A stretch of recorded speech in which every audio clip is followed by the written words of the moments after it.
Bonsoir à toutes, bonsoir à tous. Démarrons notre webinaire de présentation de l'outil d'estimation des émissions de gaz à effet de serre. Il est 18h32. Vous étiez un peu plus de 40 personnes inscrites pour un peu plus de 30 clubs.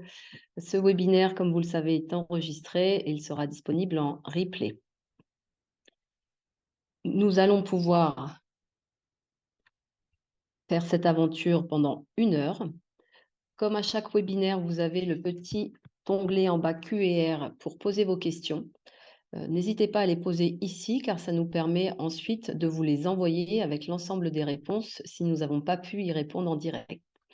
Et les questions en direct, nous les prendrons en fin de présentation entre 45 minutes et 1 heure. Donc, n'hésitez pas, posez toutes les questions que vous voulez et si nous pouvons y répondre tout de suite, nous y répondrons et sinon, on vous enverra la réponse par écrit.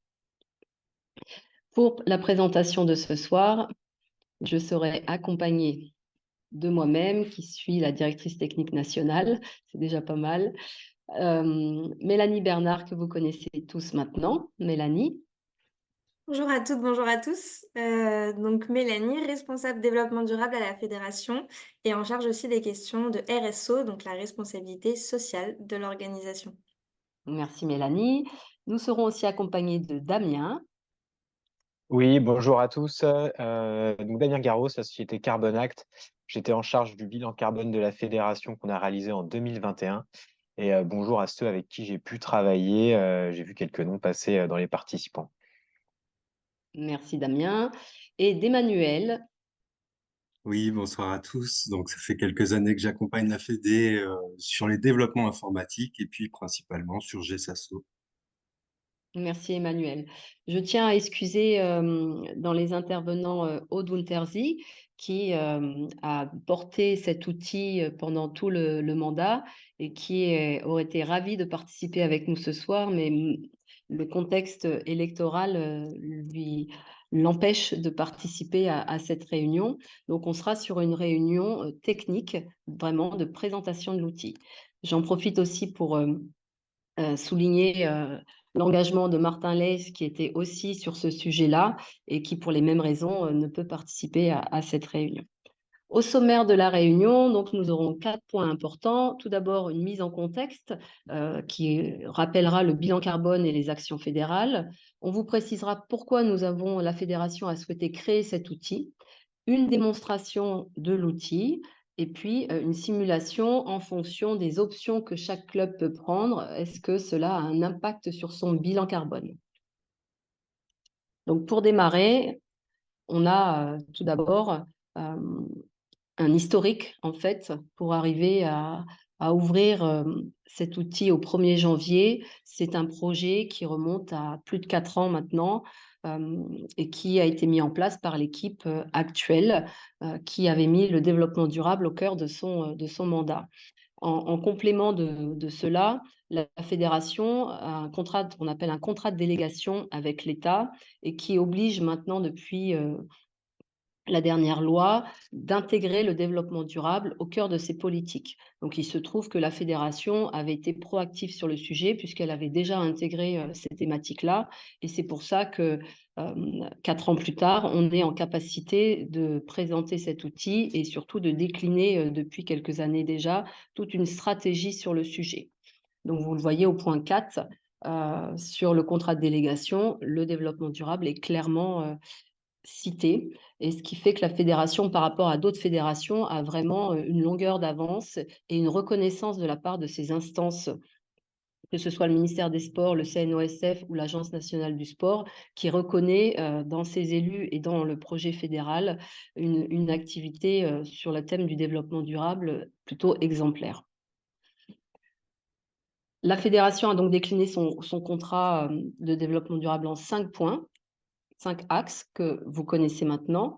Le premier point, c'était sur le rôle social de l'activité et consolider notamment la politique fédérale.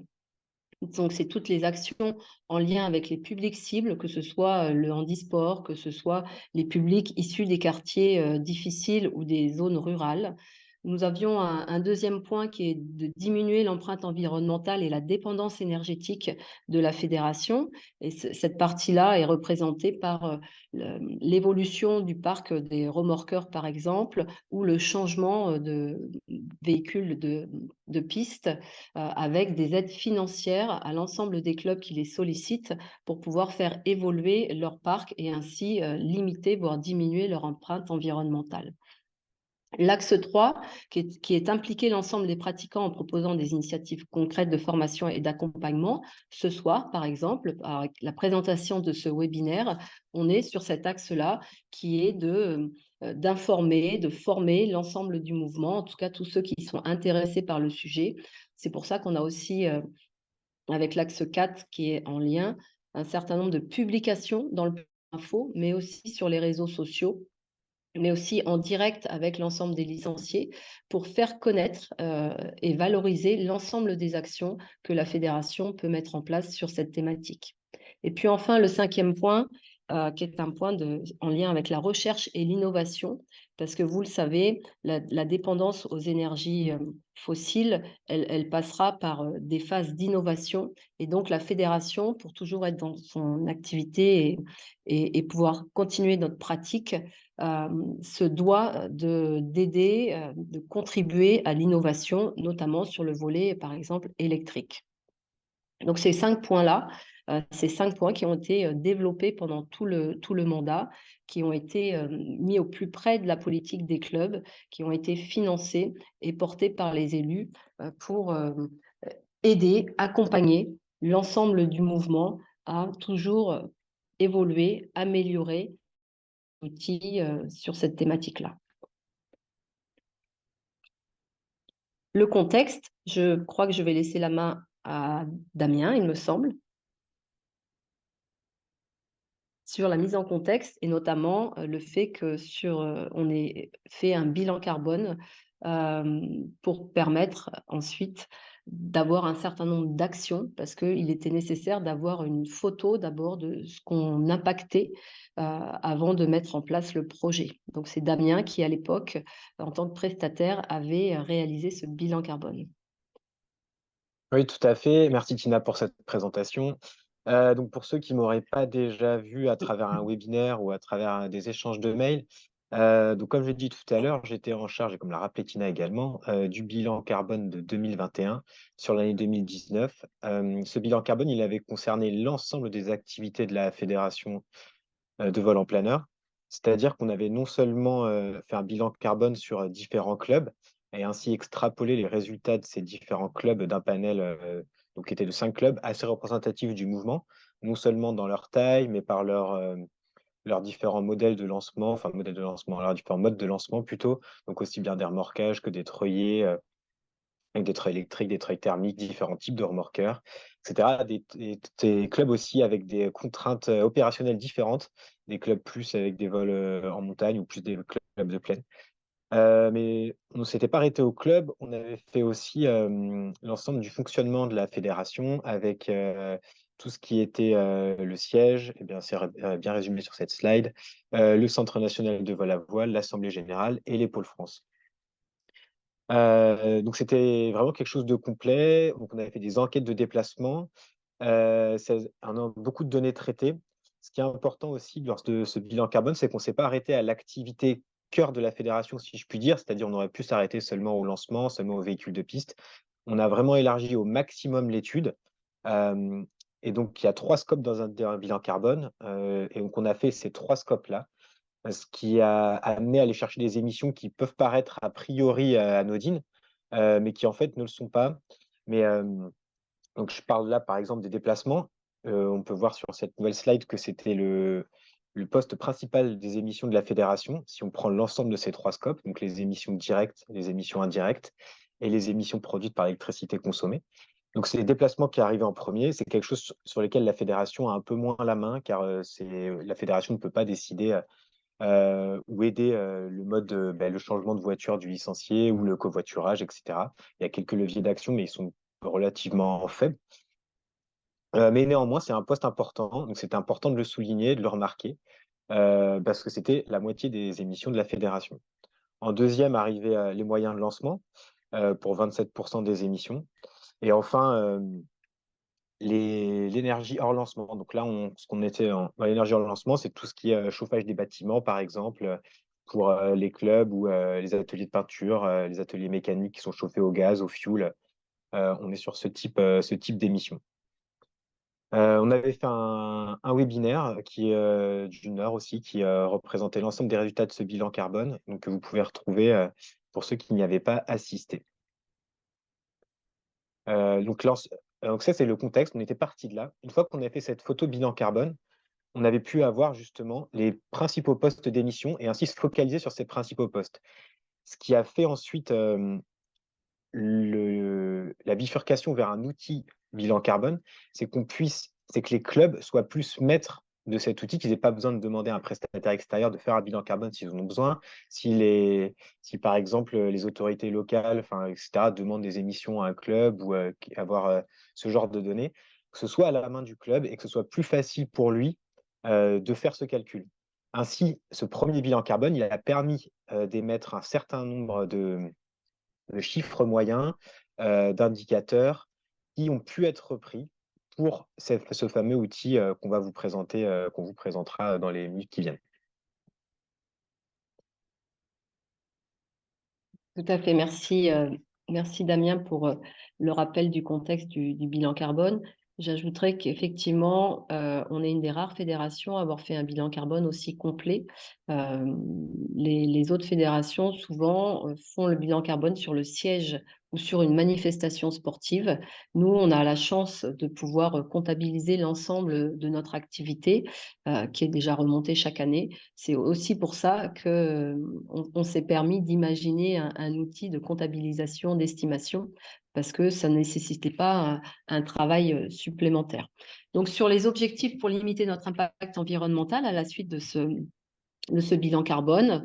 On a travaillé avec nos partenaires de l'Agence nationale du sport et on a défini un certain nombre d'objectifs qui nous semblaient atteignables pour nos clubs. Donc l'objectif numéro 1 en 2021-2024, ça a été de remplacer les remorqueurs et on a estimé qu'on pouvait remplacer à peu près une vingtaine de remorqueurs pour l'ensemble de nos clubs.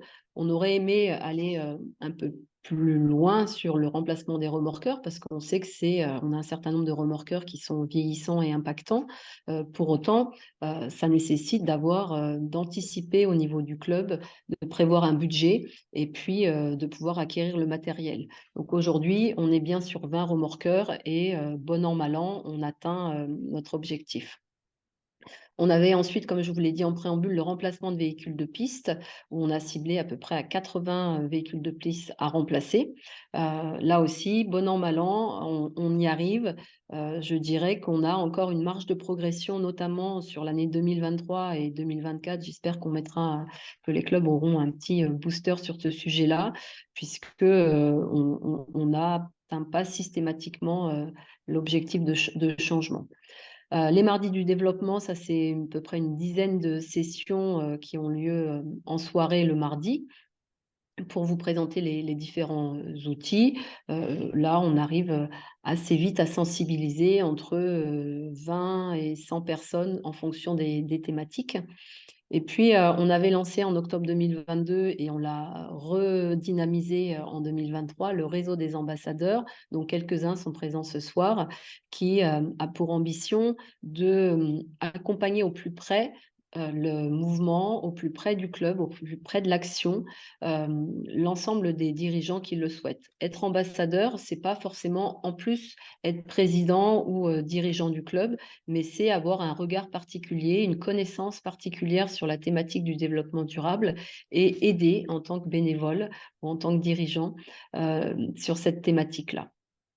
Donc c'est un réseau qui a une bonne dynamique et on espère bien le renforcer encore à l'issue de cette présentation. Tu peux changer, Mélanie, effectivement.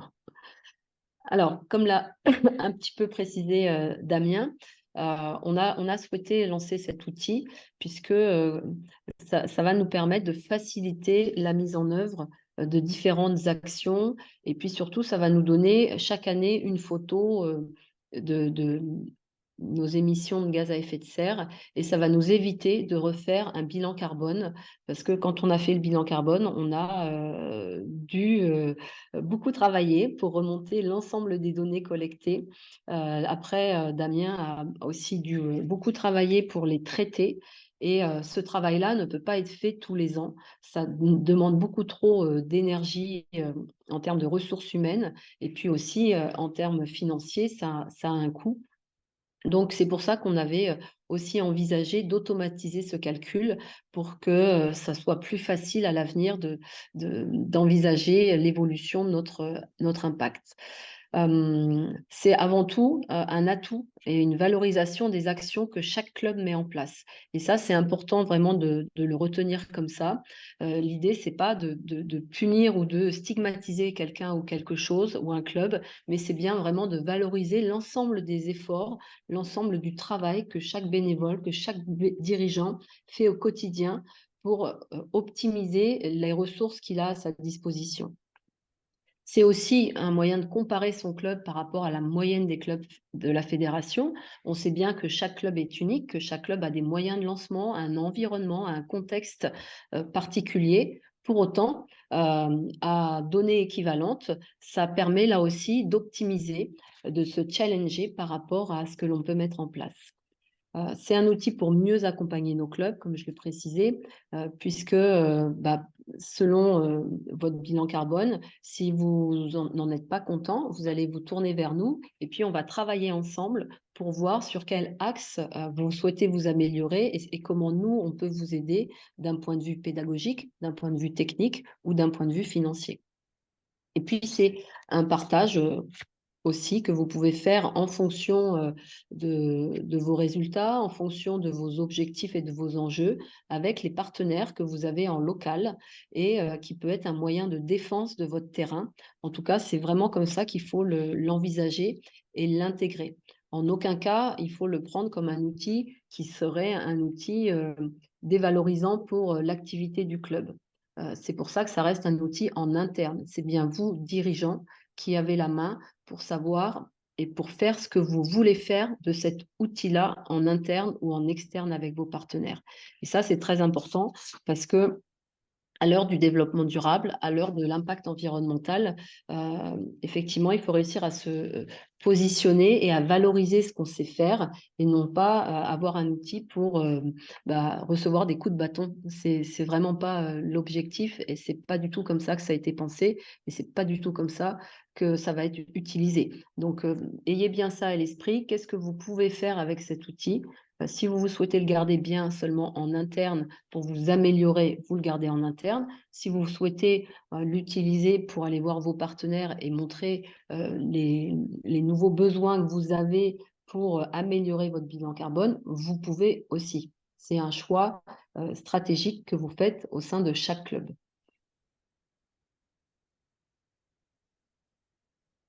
On passe à la présentation. Je crois que c'est Damien à nouveau pour cette partie. Oui, c'est moi à nouveau. Merci.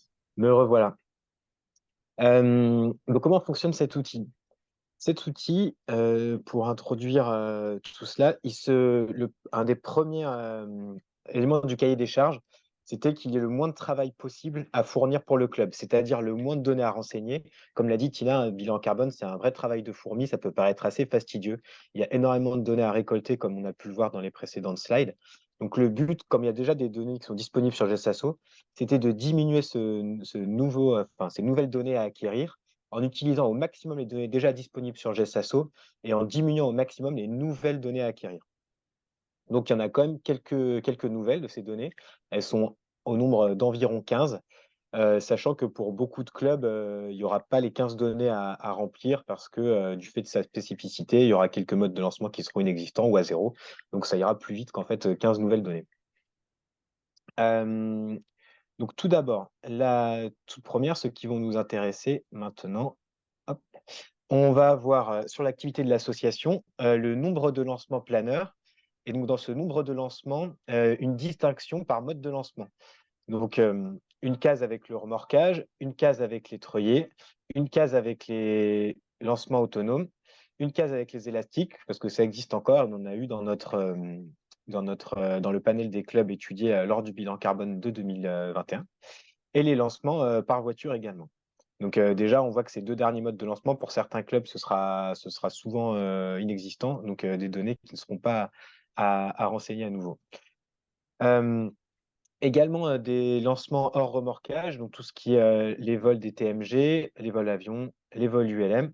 Et j'ai vu aussi la question passer dans les questions et réponses sur l'affectation des émissions du treuil, notamment et son mode de fonctionnement, si c'est un treuil thermique ou si c'est un treuil électrique, ou pour certains clubs qui ont la piste, il y a un QFU de la piste qui peut être alimenté électrique et l'autre qui peut être sur un groupe électrogène, par exemple. Donc voilà, donc il y a aussi l'option treuil électrique sur groupe électrogène.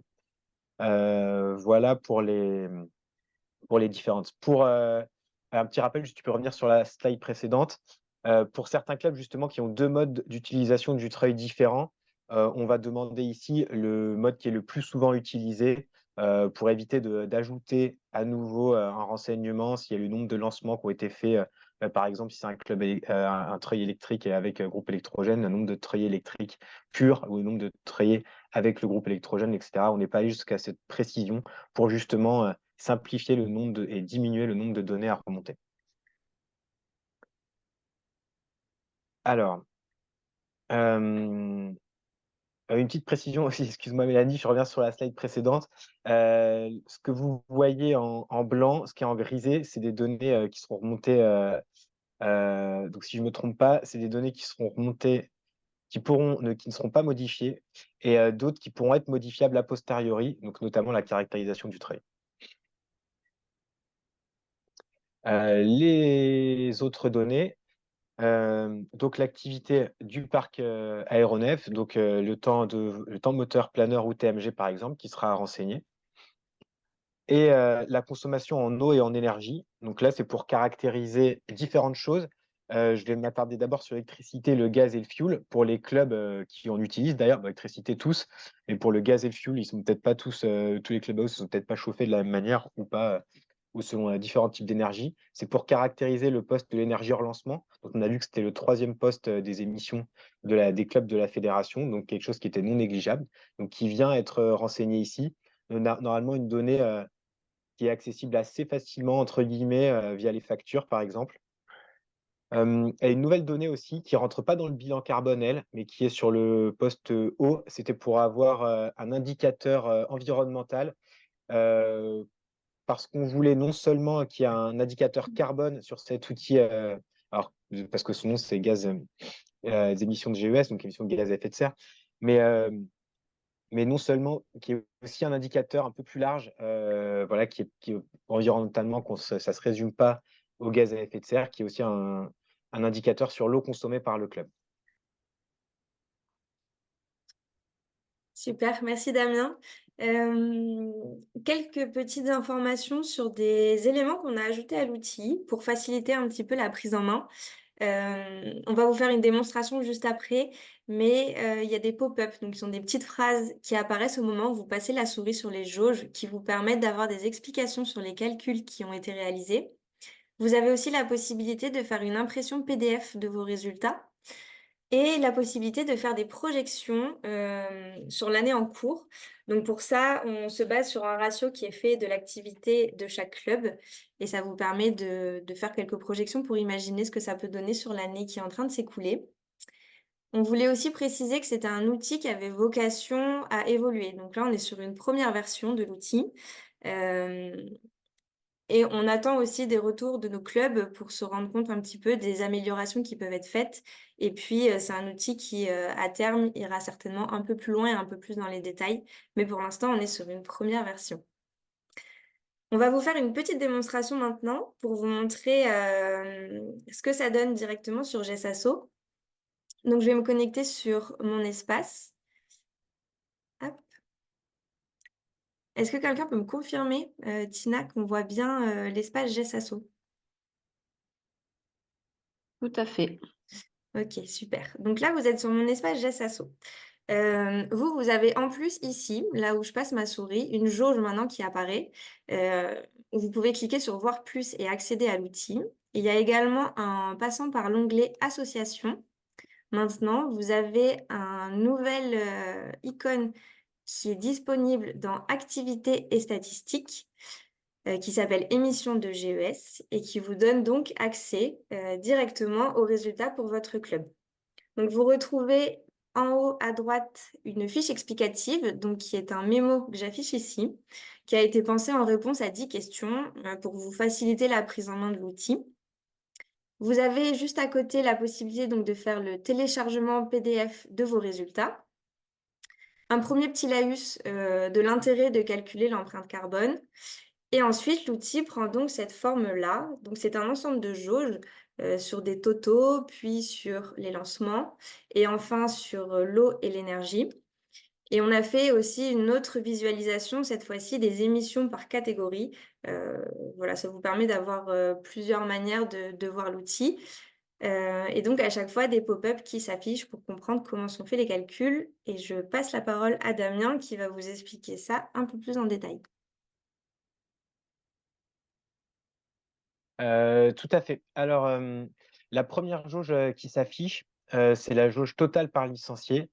Donc ici, on vient ajouter l'ensemble des émissions du club. On vient nous faire un agrégat de toutes les émissions, donc aussi bien les émissions liées au remorquage, les émissions liées au déplacement, les émissions liées aux véhicules de piste, les émissions liées à tout ce qui est utilisation de l'énergie, donc hors lancement, ce dont j'ai parlé tout à l'heure, fuel, gaz. Mais aussi, on vient y ajouter les immobilisations, donc par exemple la fabrication des planeurs, qui est, euh, qui est amorti dans le temps. Le changement des moteurs, par exemple, des remorqueurs, ou le changement des moteurs, des ULM, etc. Donc, on vient vraiment prendre l'ensemble des émissions du club et les diviser par le nombre de licenciés pour avoir une valeur moyenne par licencié. Ça permet au club de situer un petit peu ses émissions par licencié, justement, aussi avec les autres clubs et avec une moyenne nationale. Ça permet aussi de se représenter la valeur dans son bilan carbone personnel pour ceux à qui ça parle plus, voilà, des activités de la fédération. Et ça peut être une donnée qui peut être demandée aussi par divers pouvoirs publics, qui est disponible en tout cas ici.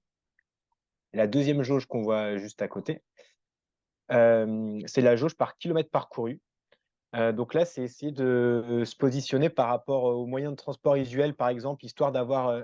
C'est pas vraiment pour se comparer, c'est plus pour pouvoir palper un petit peu le résultat par rapport à quelque chose qu'on utilise dans la vie de tous les jours. Donc là, par exemple, pour l'exemple qu'on a ici, on est à 0,035 kg de CO2, donc c'est 35 grammes en fait, et ça permet de nous situer voilà, par rapport à une voiture qui a 150 grammes de CO2 par kilomètre. On voit la différence. Ou par rapport à la moyenne de la fédération qui en 2019 était de 73 grammes, donc 0,073 kg. On a préféré garder les unités tout en kilogrammes parce que ça avait créé quelques incompréhensions, le fait de changer d'unité lors de l'étude de 2021. Donc là, c'est les deux premières jauges. Mais Anis, tu peux juste rester un petit peu plus haut. Merci. À gauche, un petit texte avec le total des émissions du club. Donc là, le chiffre brut total de l'agrégat des émissions et qui sont de la même manière qu'on peut se représenter les émissions kilomètres parcourus avec un moyen de transport usuel et voir un petit peu ce que ça représente. On vous a mis deux moyens de comparaison, donc qui sont les émissions d'un Français moyen, qui sont environ de 10 tonnes de CO2 par an, et le nombre de tours du monde possible en voiture avec l'ensemble de ces émissions. On peut redescendre un petit peu. Voilà. Ensuite, on arrive aux jauges lancement, donc qui vous intéresse le plus sans doute, qui sont vraiment au cœur de l'activité vol à voile. Donc une première jauge globale pour les lancements qui vient faire la moyenne de l'ensemble des lancements du club quand plusieurs modes de lancement sont disponibles. Donc on vient mettre ensemble toutes les émissions liées au lancement, les treuillets, les remorquages et les TMG, etc. Et diviser ça par le nombre de vols du club en fait. Et donc ça nous donne le nombre ça nous donne les émissions par lancement moyenne du club. Et ensuite, un détail en fait de cette jauge lancement moyen qui vient reprendre la performance entre guillemets carbone des différents moyens de lancement disponibles dans le club, s'il y en a. Donc par treuillet, par remorquage et par décollage autonome. Encore une fois, là, vous voyez un découpage vert, jaune, rouge. Ce découpage, pour l'instant, il est purement arbitraire. Dans le futur, ça va évoluer, sans doute avoir un comparatif par rapport à l'année précédente, au niveau des couleurs. Pour l'instant, c'est vraiment pour, diviser la jauge en 3. Voilà, si vous avez quelque chose dans le rouge et cetera, il ne faut pas se dire, comme il disait Tina et cetera, l'outil, n'a pas vocation à être, quelque chose, de vu comme dégradant ou quoi que ce soit. C'est vraiment pour l'instant, on a fait ce découpage-là pour que vous ayez un découpage et que l'aiguille, elle soit cohérente, dans la jauge. Hem voilà, et que vous puissiez aussi comparer, par exemple, une treuillée par rapport à un remorquage. Ici, on est sur la jauge, c'est les mêmes valeurs. Donc visuellement, on a une bonne image de la différence, par exemple, treuillée-remorquage, sur le club, en question. Pour la jauge décollage autonome, attention à cette jauge. Pour l'instant, elle est en pur pas prototype, parce que c'est une valeur qui est cohérente avec la réalité. Mais à l'heure actuelle, l'allocation dans le mode de calcul des émissions des décollages autonomes, elle ne permet pas de faire la différence entre le temps moteur utilisé pour un décollage pur autonome ou pour un TMG, s'il a rallumé son moteur en vol ou si lui-même a été remorqué, hem, ou si lui-même il a remorqué un autre planeur. On ne peut pas faire cette différence d'allocation. Donc du coup, on est sur, la valeur moyenne d'un vol en SF28, donc c'est pas très représentatif si vous n'en avez pas, par exemple, dans votre club, mais c'était pour, mettre cette jauge, vous indiquer que ça, c'est pris en compte, que le calcul pour l'instant, enfin, on l'inclut dans les émissions totales, mais que dans des versions futures, ça viendra être affiné en tout cas. On vous le rappelle à chaque fois quand vous passez la souris sur chacune de ces jauges, vous avez une petite explication de comment est calculée la jauge et une petite mise en perspective. Ici, comme on le voit à l'écran, lorsque, Mélanie a sa souris sur la jauge décollage autonome, vous voyez indiquer une petite fenêtre pop-up, un petit texte qui vous explique, ce que je viens de vous dire en fait, que c'est calculé sur la base d'un vol moyen en SF28. Donc il faut prendre cette jauge, avec des pincettes. Alors, il peut aussi se passer que vous utilisiez, peu d'eau ou pas d'énergie. Non, ça n'arrivera pas. Mais en revanche, que vous ayez certaines jauges qui soient à 0, qui soient non utilisées. Par exemple, si vous n'avez pas de treuillet, bah, donc là, vous avez exactement ce qui va s'afficher pour le club, c'est-à-dire aucune donnée disponible. Et à ce moment-là, pour les jauges, elles seront juste, grisées avec marqué aucune donnée disponible. Et pour l'eau énergie, voilà, vous n'aurez pas de données ici. Pour l'énergie, vous aurez, une valeur en kilogrammes CO2 équivalent. Et pour l'eau, vous aurez la valeur en mètres cubes pour qu'elle puisse être suivie d'une année sur l'autre. Enfin, pour ceux qui avaient pu voir les résultats de l'étude 2019, ça va peut-être un peu plus, enfin l'étude de 2021 sur 2019, ça va peut-être un peu plus vous parler. On a aussi ajouté à la fin le graphique des émissions par catégorie d'émissions. Donc, comme je l'ai dit tout à l'heure, les émissions principales de la fédération, en tout cas pour la moitié des émissions, ça vient des déplacements. Donc, on retrouve ce découpage par émission dans ce graphique ici, qui est sur l'échelle de gauche, correspond à la valeur de kilogrammes CO2 équivalent émise par cette catégorie. Ça permet aussi de hiérarchiser les émissions au sein du club.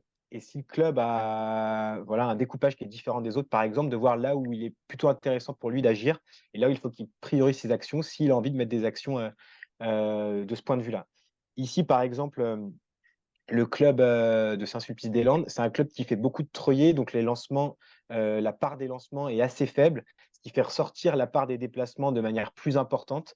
Et c'est pour ça que vous avez ce découpage-là avec les déplacements qui sont fortement, enfin, qui sont vraiment majoritaires, pour ce club. Pareil, de cette même manière, quand vous passez la souris sur chacune, de ces catégories, sur chacune des colonnes, vous avez un petit pop-up qui s'affiche, vous expliquant qu'est-ce qui exactement est comptabilisé dans cette jauge. Pour les déplacements, dans le mode de calcul, on n'a pas pu aller consulter les adresses de chacun des licenciés et de voir combien de fois ils allaient au club. On ne peut pas faire ça. Non seulement on ne peut pas le faire parce qu'on peut, on peut pour plein de raisons différentes, des raisons de protection des données, des raisons de comptabilisation du nombre de venus au club, etc. Donc on a utilisé les données du bilan carbone de 2019 qu'on a extrapolé pour avoir une donnée cohérente à vous afficher sur ce graphique.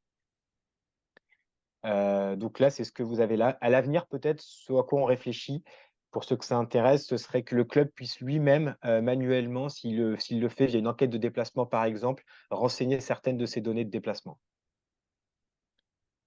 Heu, de la même manière, voilà, pour les lancements, vous avez la comptabilisation de l'ensemble de ces lancements et des véhicules de piste, pour les voilà.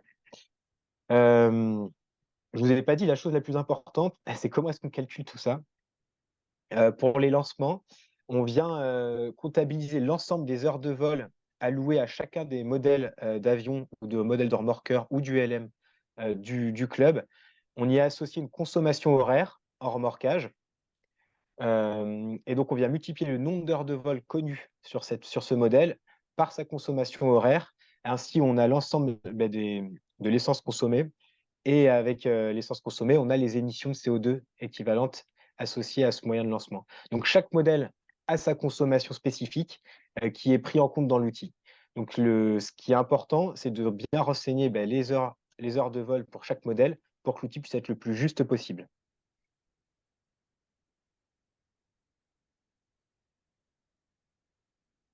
Voilà pour cette partie-là.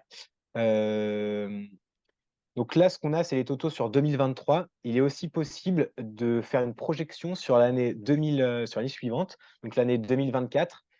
Quand vous avez, cette projection, on voit sur l'année suivante, quand vous avez déjà eu un calcul, par exemple en 2023, à côté de la jauge totale s'affiche une flèche de tendance qui là est en orange, c'est-à-dire que les émissions stagnent à peu près, ou une flèche de hausse ou de baisse pour pouvoir vous situer par rapport à l'année précédente. Hem Cette projection, elle sera de plus en plus fiable, au fur et à mesure des années, au fur et à mesure qu'on aura des données récoltées qui seront comptabilisées dans l'outil bilan carbone. Donc ne vous étonnez pas si a priori, si vous l'utilisez dès maintenant, vous avez quelque chose qui paraît un petit peu bizarre. Voilà, c'est quelque chose qui a une option de l'outil qui va être de plus en plus affinée au fur et à mesure, du temps. Est-ce que j'oublie quelque chose, Mélanie? Je Ou crois qu'on tu est pas voudrais mal. ajouter? Je Non, peut-être déjà quelques questions, Ah, je vois qu'il y a beaucoup de questions. ouais, il y a quelques questions, sur l'outil. D'où viennent les estimations des kilomètres parcourus? Des kilomètres parcourus donc on a pris la vitesse moyenne de 110 km/h, donc c'est, une estimation de kilomètres, heure du coup, donc avec les heures de vol planeurs connues, on les multiplie par 110 kilomètres, enfin par 110 km/h pardon, et ça nous fait avoir la distance parcourue. Voilà. Il y avait aussi une question sur, la jauge CO2 par membre, par licencié. Inclut-elle les licences VI? Enfin, les VI. Alors oui, parce que ça inclut en fait, on distingue pas, dans la jauge, enfin CO2 par licencié, on distingue pas qui fait le vol. On prend l'ensemble des émissions du club, donc l'ensemble des émissions, elles sont calculées par le nombre d'heures de vol, des remorqueurs, par exemple, par le nombre, de licenciés du club pour les déplacements, par exemple. Donc à chaque fois, on vient créer ce total et à la fin, on le divise par le nombre de licenciés. Donc ça prend en compte, c'est quelque chose qui est, très moyen parce qu'il y a des pilotes qui vont voler beaucoup, venir souvent au club, et des pilotes qui vont venir, relativement rarement au club. Par exemple, les licenciés courte durée qui vont venir, moins de fois, mais c'est pour avoir, quelque chose de moyen pour le fonctionnement du club. C'est bien pour ça qu'on a appelé ça un outil d'estimation. Il y a une autre question sur les décollages autonomes. Est-ce qu'il est possible de faire la différence entre les TMG et les planeurs à décollage autonome? Alors, aujourd'hui, non, leur consommation, elle est prise en compte dans la jauge totale, mais on peut pas la distinguer, dans la jauge, lancement justement, par exemple, ce qu'on aimerait faire. Pour l'instant, non, on peut pas le faire. Mais c'est quelque chose qui est en cours, on y a bien pensé. C'est que pour l'instant, vis-à-vis du nombre de données surtout qu'on voulait vous demander, ça nous paraissait assez fastidieux. Donc, ça va être mis en place, mais voilà, c'est dans les tuyaux en tout cas. Alors, une autre question sur, peut-être sur les déplacements. Comment renseigner les covoiturages sur les déplacements? Bon, on y a déjà un petit peu répondu, mais je te laisse repréciser en ce qui Oui, concerne le alors déplacement. à l'heure actuelle, pour les déplacements, on a pris, en 2019, enfin 2021 sur le bilan carbone de 2019, on avait pu, lors de l'enquête de déplacement, caractériser l'ensemble, enfin les différents découpages de déplacements, c'est-à-dire si 80% des participants licenciés du club venaient en voiture seuls, ou est-ce qu'il y avait seulement 10%, en fait, la part de chaque mode de déplacement. Donc on a utilisé cette répartition modale pour cet outil bilan carbone qui est basé sur celle de 2019 donc. Et à l'avenir, c'est justement ce qu'on aimerait bien faire, c'est laisser la main au club pour qu'ils puissent eux-mêmes renseigner la part de covoiturage pour faire bouger cette jauge de déplacement justement. Donc, une autre question sur le déplacement pour vraiment préciser. Est-ce que c'est bien l'adresse des membres et celle du club qui est utilisée? Donc, on avait bien fait le calcul entre chaque du club. Oui, la question c'est est-ce qu'on utilise l'adresse du participant, c'est ça? Ouais. Je la vois pas. La réponse est non. La réponse est non. On utilise une extrapolation en fait des kilomètres totaux parcourus par les licenciés. Bon, c'est un petit peu technique. Je pense que j'aurai pas le temps de vous l'expliquer là. Mais en gros, on utilise une extrapolation des kilomètres parcourus par l'ensemble des licenciés des clubs du panel de 2019. Donc, en fonction en fait, on a pu avoir des corrélations en fonction de la taille et surtout du nombre de licenciés du club. En gros, plus le club était petit, moins les licenciés au total parcouraient de kilomètres. Donc, on a gardé cette extrapolation et cette corrélation pour le calcul des déplacements dans l'outil. Oui, lors de l'étude, effectivement, bilan carbone, on avait nos clubs pilotes et on s'est appuyé sur nos clubs pilotes pour faire les études de déplacement. Et à partir de là, on a extrapolé pour l'ensemble du mouvement parce qu'il était trop compliqué d'aller questionner tout le monde. Enfin, en tout cas, c'est pas que c'était compliqué, mais on n'était pas sûr d'un taux de réponse suffisant pour pouvoir extrapoler de manière fiable. C'est pour ça qu'on était parti sur ce que vient de dire Damien. Alors, sur les déplacements, est-ce qu'on a d'autres questions? Je vois une question sur les déplacements. Alors, je vais prendre peut-être à rebours. Sur une partie des membres qui viennent certaines fois de loin, mais pour plusieurs semaines sur place.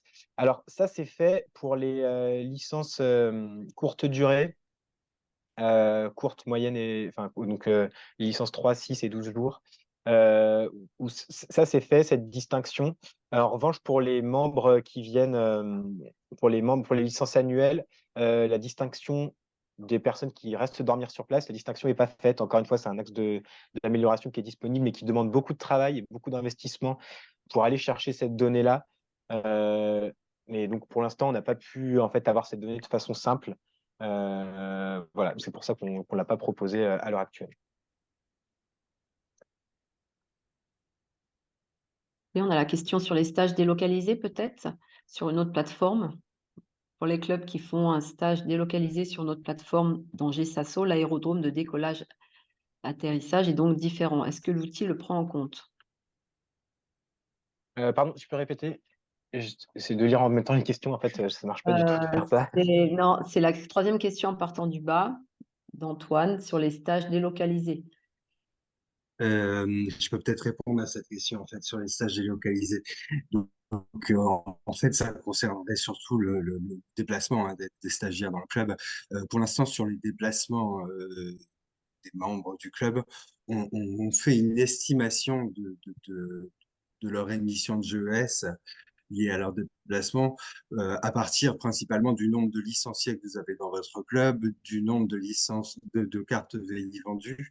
Mais tout ça reste une estimation globale calculée à partir du nombre de licenciés. Et donc, on ne peut clairement pas calculer un stage délocalisé dans un autre club, quoi. Faut garder en mémoire que ce sont des estimations globales, hein. Exactement. En revanche, pour le stage, il y a la question des déplacements et aussi la question des remorqueurs utilisés dans le cadre du stage. Ici, les émissions liées aux remorqueurs dans le cadre d'un club qui viendrait sur une autre plateforme utiliser les remorqueurs de cette autre plateforme, elles sont comptabilisées dans les émissions du club qui possède qui possède les remorqueurs. Voilà. Et peut-être dernière question et précision, puis après on passe à la simulation. C'est effectivement en lien avec les déplacements à nouveau. Certains précisent que si c'est une estimation qui est faite aujourd'hui, ils n'ont donc pas de moyen de progresser ou de faire évoluer les chiffres. En tout cas, pour l'instant, dans l'outil, effectivement, on est sur une estimation des déplacements. Ça n'empêche que vous pouvez faire un travail au sein du club pour vous améliorer. Celui-ci, dans un premier temps, ne sera pas comptabilisé, mais on n'est pas à l'abri, peut-être dès l'année prochaine ou dès l'année d'après, de faire évoluer l'outil pour que vous puissiez intégrer la réalité des déplacements de vos pratiquants. On n'a pas voulu l'intégrer aujourd'hui, tout simplement parce que ça aurait nécessité un gros travail de la part des clubs et tous les clubs n'étaient pas forcément prêts à faire ce travail de calcul réel des déplacements de l'ensemble des pratiquants, en fait. Ça, c'est le premier point. Et le deuxième point, c'est qu'effectivement, c'est un travail sur lequel vous-même, en tant que dirigeant, vous pouvez mener sur le terrain en direct. C'est-à-dire vous pouvez encourager ce qu'avait fait le club de Limoges, notamment avec de très bons résultats, encourager au covoiturage. Vous pouvez aussi travailler, comme a fait le club de Chérence, avec la collectivité pour demander un arrêt de bus spécifique pour votre aéroclub. Vous pouvez développer, là aussi, avec la collectivité, des vélos ou un arrêt vélo dédié. Donc, il y a ce travail-là à faire, mais c'est vraiment un travail de terrain. Donc, oui, dans un premier temps, si vous travaillez sur les déplacements, ça ne sera pas comptabilisé dans GESASO. Mais dans un deuxième temps, vous faites pas ce travail-là, comment dire? Vous faites ce travail-là d'abord pour vos pratiquants et pour vous, avant de cette comptabilisation dans GESASO et d'autant qu'on le fera sûrement évoluer, si c'est une demande, un besoin de l'ensemble des clubs. Voilà ce que je peux préciser. On passe à la simulation peut-être et puis on reprend la série de questions dans un deuxième temps? Mélanie, à toi la main. Oui, je vous affiche donc de nouveau le diapo. Donc, on a fait une simulation simplement pour vous permettre de vous rendre compte de ce que ça donne quand on met en place une action qui est prise en compte par le simulateur. Donc, on est parti sur un scénario d'un club qui fonctionne avec 2 DR400 comme remorqueur et utilise un treuil thermique. Et le cas où ce club-là arrêterait de se servir d'un de ces DR400 au profit d'une augmentation du nombre de treuillés. Donc vous voyez, on a fait un nombre d'heures de remorquage estimé à 245 avec une activité de vol à 50-50 entre les remorqués et les treuillés. Donc l'outil vous affiche directement les jauges, donc avec le total des lancements, donc c'est-à-dire tout lancement confondu, et remorqué et treuillé, puis affine les calculs en se focalisant avec une jauge uniquement sur les treuillés et une jauge uniquement sur les remorquages. En réduisant donc l'utilisation, enfin en supprimant l'utilisation d'un remorqueur, donc on a divisé par 2 le nombre d'heures de remorquage, divisé également par 2 dans l'activité vol le nombre de remorqués et multiplié un peu plus que par 2 le nombre de treuillés, partant du principe que c'était un peu plus difficile d'accrocher quand on faisait des lancements au treuil, pour essayer de faire un scénario qui soit le plus réaliste possible, ce qui va faire varier les jauges. Donc là, sur votre gauche, vous avez le scénario de base, donc avec l'utilisation des 2 remorqueurs plus du treuil thermique. Et sur votre droite, le scénario avec la suppression des remorqueurs au profit du treuil. Donc on voit très nettement, visuellement déjà, avec la jauge qui bouge, la réduction des émissions. Et puis ensuite, grâce à la donnée chiffrée, ça va vous permettre de faire assez facilement des calculs de gains et de réduction d'émissions en comparant donc ce qu'étaient les émissions en kilogrammes équivalent CO2 d'une année sur l'autre. Donc aussi, avec les pop-up qu'on a ajoutés, ça vous permet de faire des petits calculs, par exemple, sur ce que ça représente par rapport à une voiture, ce qui peut vous permettre, si jamais vous souhaitez en parler avec un public qui n'est pas forcément vélivole, ou même pour les vélivoles, c'est des données qui parlent peut-être plus, ça vous permet de faire un comparatif, par exemple, avec la voiture. Ce changement aussi va se voir sur le total des émissions du club. Et là aussi, avec la donnée chiffrée, ça vous permet de faire assez rapidement un calcul, notamment sur un pourcentage de réduction des émissions. Donc, vous le voyez sur la jauge totale que vous a présentée Damien tout à l'heure. Ça vous permet assez facilement de vous rendre compte de ce que ça représente. C'est un outil, je voulais quand même le préciser, qui nécessite plusieurs années d'utilisation pour être utilisé, totalement, enfin sur toutes les possibilités qu'il offre, parce que la mise en place, de l'action, si jamais elle est prise en compte par cette version, il faudra que l'outil se régénère et donc pour pouvoir faire les calculs, il va falloir plusieurs années d'utilisation pour que vous puissiez voir les différentes, quantités d'émissions et de réductions.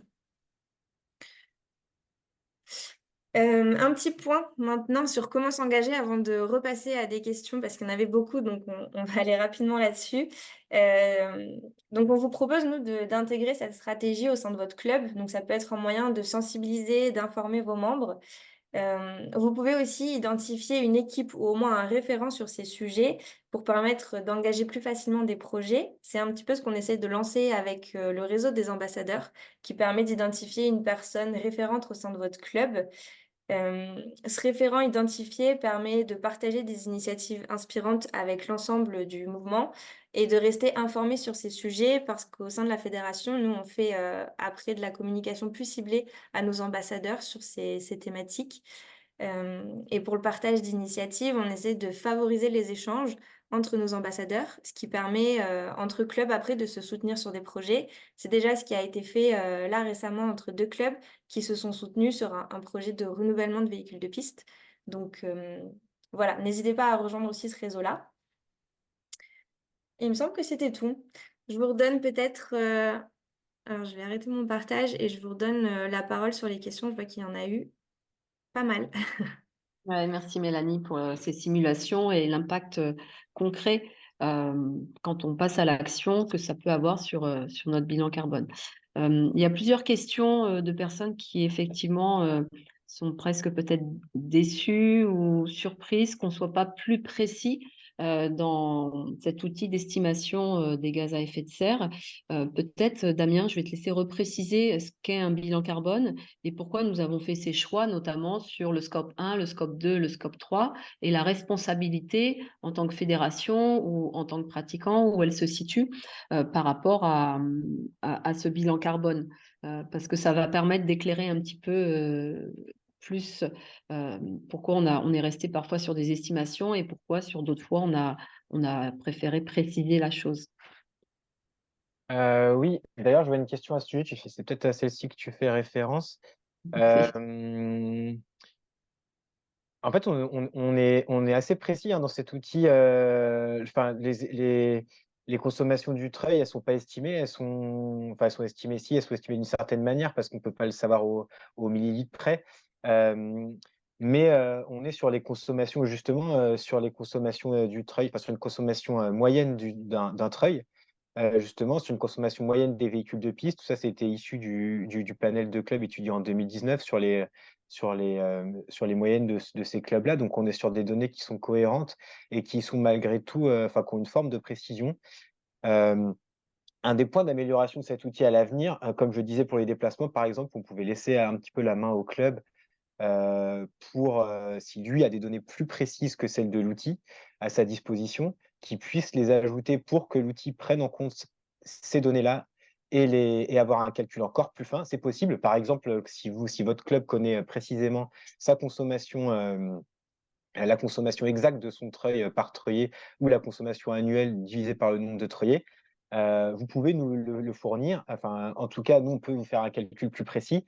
L'idée première de cet outil, c'était justement de vous demander le moins de travail possible dans le calcul, donc de ne pas vous demander de ressortir les émissions, l'ensemble de l'énergie, par exemple, allouée au treuil et refaire en fait ce calcul-là et de faire ce travail-là. C'était pour ça qu'on a utilisé certaines moyennes. Pareil, la distance moyenne au niveau d'un club entre le domicile et les membres du club, c'est des choses qu'on a, mais alors c'est des choses qu'on a pour les clubs.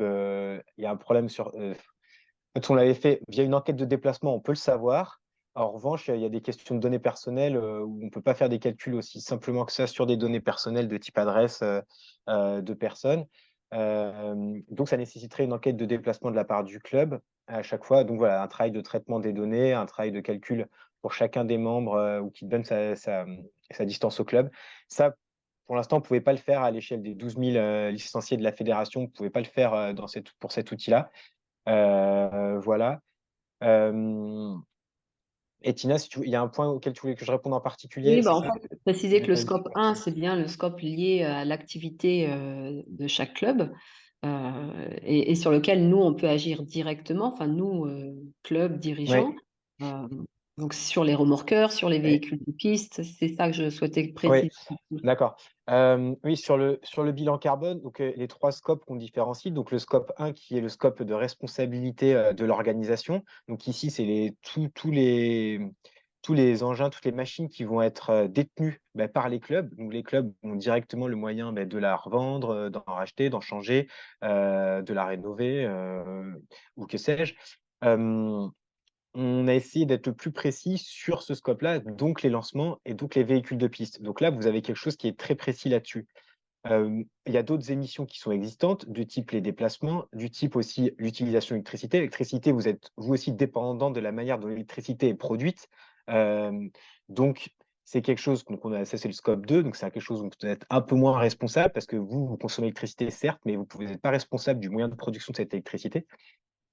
Et pour le scope 3, donc toutes les émissions indirectes, ici, de la même manière, vous n'êtes pas responsable de comment, la bière, de la fin de journée de vol, elle a été produite.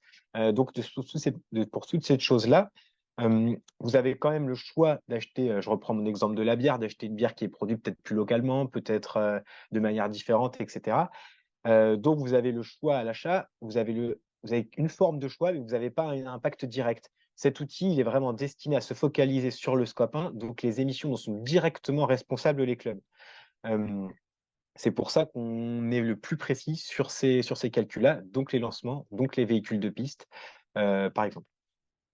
Et c'est pour ça que derrière, il y a eu une stratégie fédérale de proposition d'accompagnement technique et financière pour vous aider à changer les véhicules de piste, pour vous aider à changer vos moyens de décollage quand cela est possible, avec des aides de 2 000 € pour les véhicules de piste ou jusqu'à 20 000 € pour les changements de remorqueurs, parce que c'est des scopes où on est directement responsable. Et souvent, quand on fait le bilan carbone, là aussi, la majorité des bilans carbone s'arrêtent au scope 1 ou ce qu'on est en capacité de changer. Là, on a parlé beaucoup du scope 3 et des déplacements des pratiquants. C'est vrai qu'on a moins d'outils, moins de facilité pour faire évoluer ce scope-là. Pour autant, si c'est un besoin de terrain parce que vous souhaitez améliorer votre bilan carbone sur ce scope 3, on pourra à l'avenir peut-être faire évoluer et que vous fassiez, vous, des enquêtes de terrain. Je vois qu'il y a une précision sur Click and Glide qu'on peut avoir en couplant avec le fichier EVA les précisions. Nous, on est tout à fait favorable à tout ça. Simplement, on va renvoyer la responsabilité de ces calculs-là à chaque club parce que c'est vous qui êtes en responsabilité vis-à-vis de vos pratiquants sur ce déplacement-là. Donc la fédération, derrière, s'il y a une grosse demande, elle renverra ce travail au club et pour nous faire remonter les données et on l'intégrera avec plaisir. Plus on est précis, plus on sera à même d'apporter des réponses et de faire évoluer notre bilan. Donc, on y est favorable. Mais ce qu'on ne voulait pas, comme l'a précisé Damien, c'était alourdir de manière trop importante le bilan annuel que vous devez déjà remonter avec l'ensemble des données. J'ai vu une question aussi sur l'eau. On a fait le choix d'intégrer la donnée de l'eau parce qu'on sait que c'est un enjeu, même si ce n'est pas une donnée qui rentre dans le bilan carbone au sens strict, c'est un enjeu qui est très important. Et ça va nous permettre aussi derrière de peut-être mettre en place une stratégie comme on a commencé à le faire sur le PSF et le financement ANS pour la récupération d'eau de pluie, par exemple. Donc, c'est nous permettre là aussi d'avoir une donnée assez fiable et voir si c'est un axe sur lequel il est nécessaire que la fédération aille ou pas à l'avenir. Donc, vous voyez, on est, on va dire, en format de test cette année, ouvert à tous, mais quand même en format de test, avec une nécessité, une envie d'amélioration continue avec l'ensemble des retours que vous nous faites. Mais ce qu'il faut être conscient, c'est que nous, si on fait évoluer l'outil en fonction des demandes, notamment sur les déplacements ou sur la précision de tel ou tel points, tous les clubs vont devoir le faire et donc ça va nécessiter un travail supplémentaire de la part des dirigeants. Mais on y est favorable, hein, on ne vous le cache pas. D'autres questions peut-être? Il y avait une question sur d'où venaient les estimations de kilomètres parcourus. Damien, peut-être si tu peux revenir un peu là-dessus. Oui, je pense que j'y avais répondu. J'imagine que c'était pour les kilomètres R en planeur à 110 km/h. Ok. Alors, il y a plusieurs questions aussi sur l'intégration de la formation au simulateur et comment elle a été prise en compte dans le calcul, dans l'optique d'inciter les clubs. Oui, le simulateur, aujourd'hui, c'est pas pris en compte dans le calcul de l'outil. À savoir que les émissions liées au simulateur, elles sont très faibles. Donc, ça ne cause pas une grande différence ni un poste très important. En revanche, ça peut être intéressant à titre de comparaison, de la même manière où on peut différencier la performance d'une treuillée ou d'un remorquage, d'avoir cette jauge-là. C'est quelque chose qu'on n'a pas fait, qu'on n'a pas indiqué là dans cet outil-là. En revanche, ça peut être une modification euh, relativement rapide à faire, d'autant plus que si Jean-François, tu disais que c'était les heures, elles sont disponibles sur GSasso déjà de simulation. Donc ça pourrait être un ajout à faire dans dans la prochaine version de l'outil. Il y aura pas mal de points sans doute à améliorer sur cet outil dans la mesure où c'est une version 1 et donc il n'a pas été encore aussi utilisé. Et donc vous en tant qu'utilisateur, quelles sont les choses qui vous manquent ou les choses sur lesquelles vous souhaiteriez avoir plus d'informations? N'hésitez pas à nous les faire remonter pour que nous, on puisse dans ce sens modifier l'outil pour qu'il réponde le mieux possible à vos attentes. Tout à fait. Et je vois que certaines personnes ont précisé qu'ils avaient déjà des récupérateurs d'eau de pluie. Donc, n'hésitez pas à nous partager l'expérience du 100% eau de pluie, notamment pour le club d'Arras, qui est filtré et traité, parce qu'effectivement, ça peut servir à d'autres structures et les inciter à faire de même.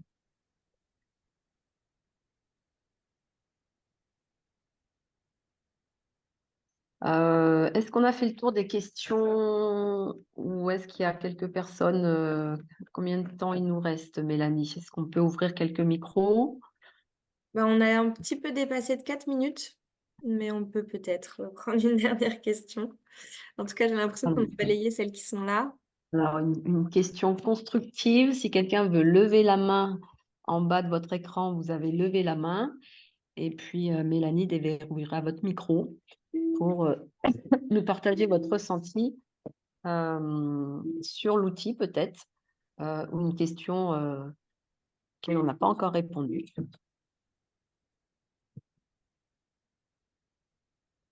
Des volontaires, Mélanie?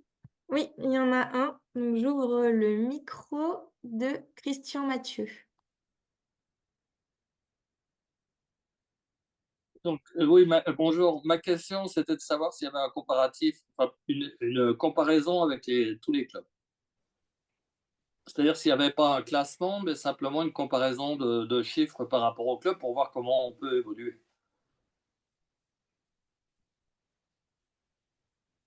Vous n'avez pas entendu? Si, on a entendu. Damien? Ah, d'accord. Oui. Aujourd'hui, non. Il y a le but de l'outil, comme on le disait au début, c'est pas c'est pas de hiérarchiser les clubs entre eux ou qu'il y ait un mauvais élève carbone, entre guillemets, quelque chose comme ça. Donc, il n'y a aucunement une liste comme ça ou un classement des clubs en fonction de leurs émissions. En revanche, vous les avez chacun. Si vous voulez les échanger et les utiliser, vous, entre vous, pour vous mettre en perspective par rapport à un autre club, vous pouvez le faire. On vous a aussi indiqué dans les pop-up sur les jauges la moyenne des clubs FFVP, la moyenne par kilomètre parcouru, la moyenne des clubs. Voilà, donc ça, ces données-là, elles sont disponibles si vous vous situez par rapport à une moyenne. En revanche, non, il n'y a pas de hiérarchisation ni de classement de ce type. C'est pas la philosophie de l'outil aucunement. En revanche, voilà, c'est vraiment à votre disposition à vous. pour que vous, en tant que dirigeant de club, vous puissiez échanger et avoir ce moyen voilà, de pilotage de votre club, j'ai envie de dire, le mot est bien trouvé. Voilà, entre vous, au même titre que vous ayez des indices, un indicateur financier, vous avez maintenant un indicateur carbone. Merci. Merci. De rien. Main levée. C'était la seule.